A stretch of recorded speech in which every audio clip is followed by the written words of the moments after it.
Greetings, everyone. These are some preparatory exercises which will help a beginning player learn the Christmas carol, O Come Emmanuel. And this particular arrangement is in the key of C minor, which is the relative minor that goes with the E flat major scale.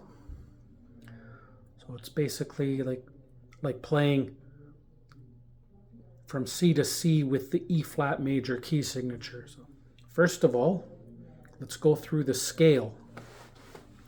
We'll go through the notes. We have C, and then D,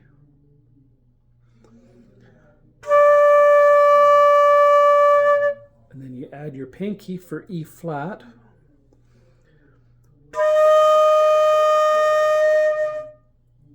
And then F,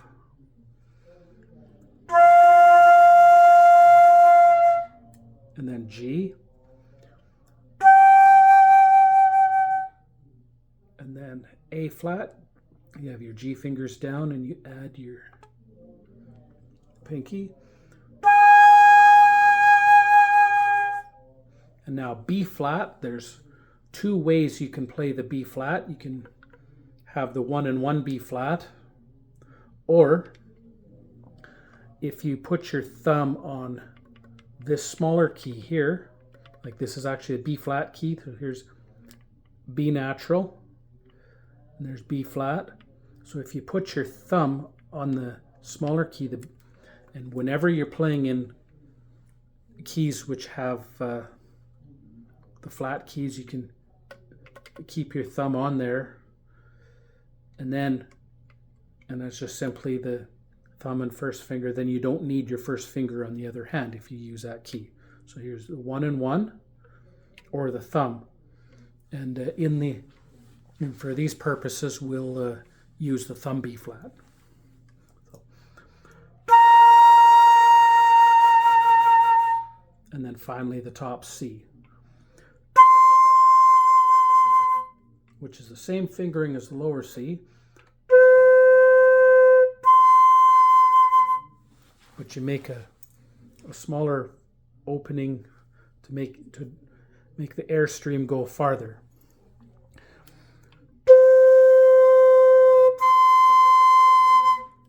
I'll move a little closer to the camera so you can see.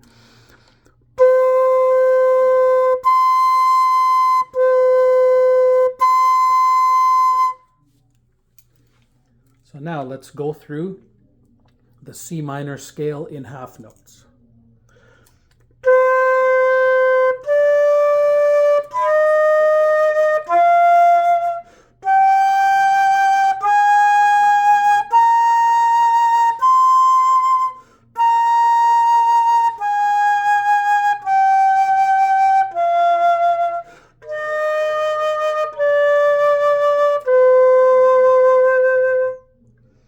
One more time.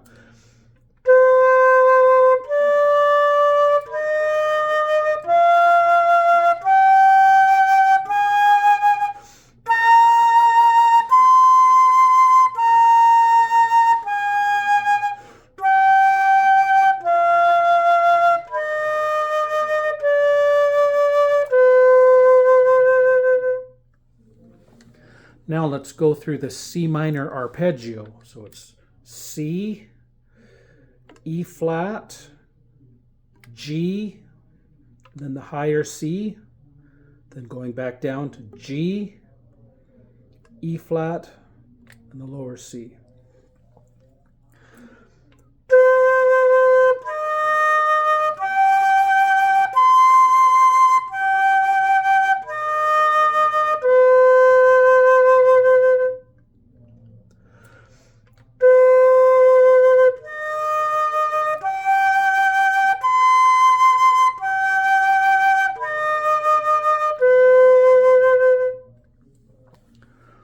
Now let's look at the first little 2-bar exercise, which uses the C minor triad. So it's C, E flat, G, E flat, and then the next measure is G, E flat, C, E flat.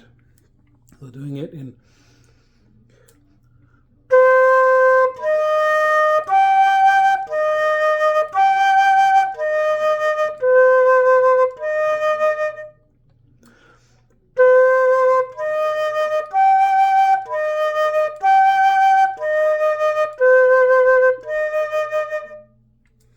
and then you can keep repeating it.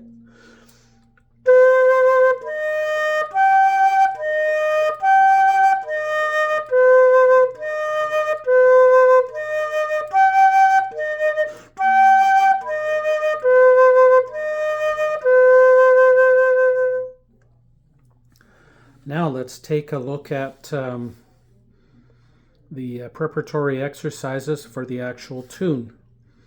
The first one is just the first two measures without the pickup note. It's just practicing the note changes there.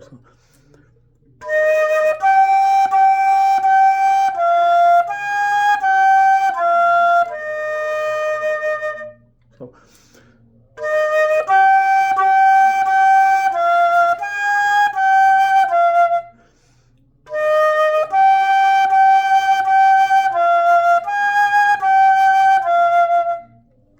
and when we can keep repeating it like this.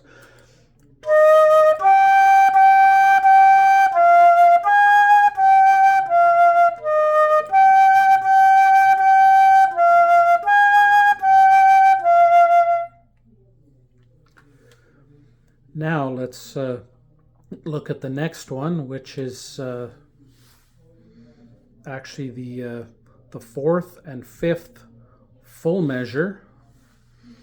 And actually the measure 4 of the tune is like the second measure of that C minor triad exercise.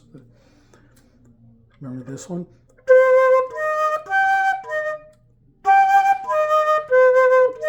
So it's the second measure of that little exercise, but the fourth measure of the tune.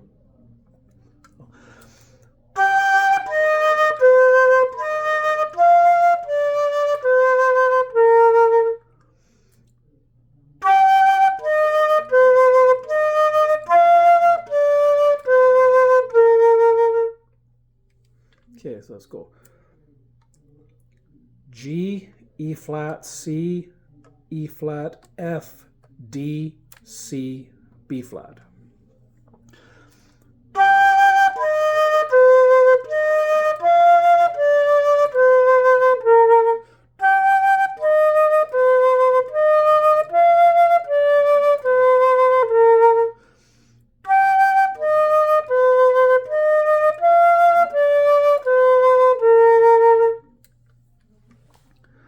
Now the next one is the part of the tune where it's rejoice, rejoice, without that first pickup note. But it gets you practicing counting your dotted half notes. So B flat, 2, 3, G, G, 2, 3, G.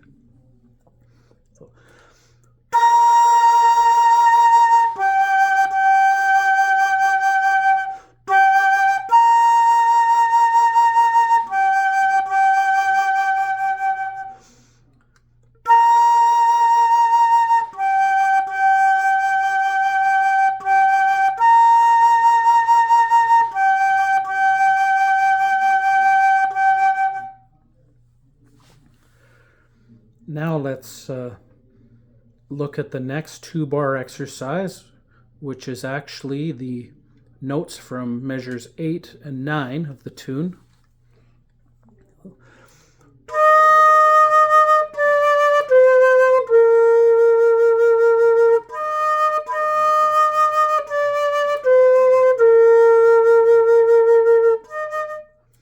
So it's E flat, D, C, B flat, the lower B flat, and then E flat in the fourth beat.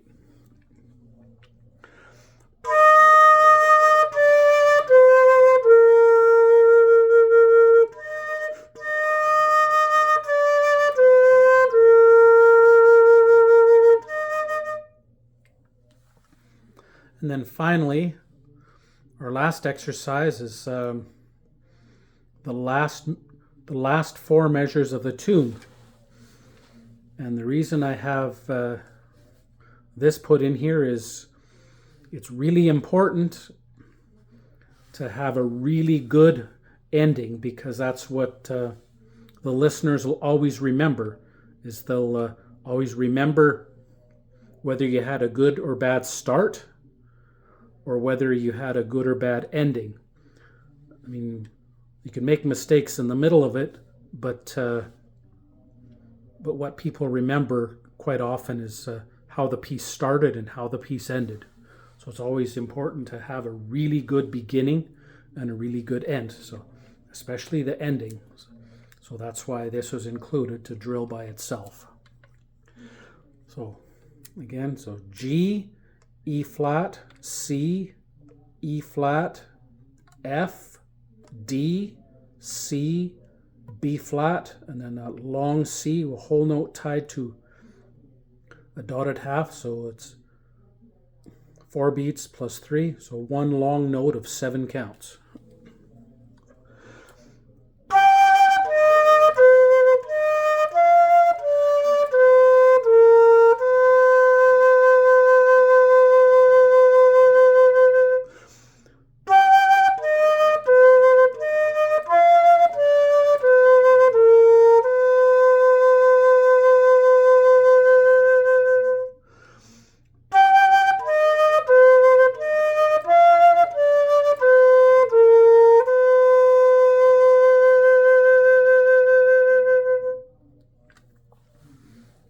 Now let's play the whole tune. Remember, it starts on a pickup note, so it starts on a, like, not every song starts on the first beat of a measure, so it starts on the 4th beat. So we'll count in 1, 2, 3.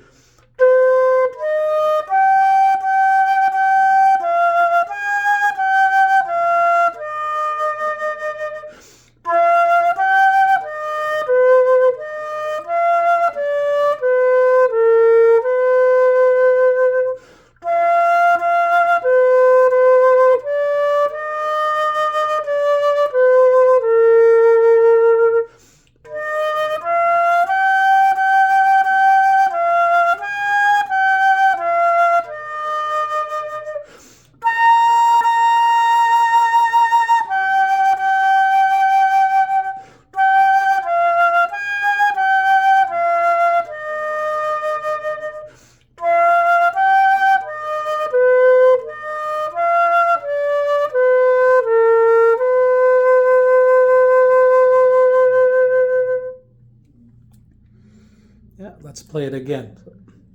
1, 2, 3.